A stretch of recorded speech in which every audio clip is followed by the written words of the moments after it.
Hello, myths about digital business. Scam yan. Usually yan sinasabi. Hindi lahat ng digital o ng online business ay scam. Maraming legit at transparent na negosyo. Importante lang na mag-research at tingnan at legitimacy. Kailangan expert ka sa technology. Hindi mo kailangan maging expert. Maraming training at support na available para matutunan ng step by step.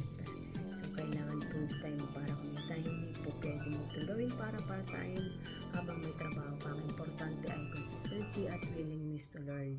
Ang digital business ay para lang sa mga bata. Hindi lang ito para sa mga bata. Ito ay maraming successful na digital entrepreneurs na 40, 50, all elders. Depende po, marami po kami. Mahal magsimula may investment. Pero mas maliit kumpara sa traditional business. Ang maganda, may system na at hindi mo kailangan mag-rent ng physical store.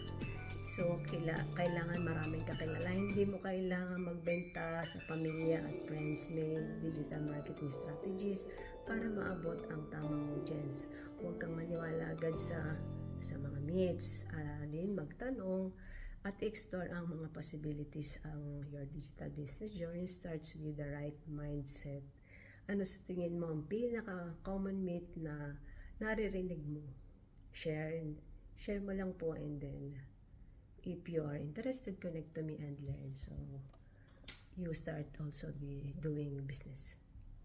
God bless.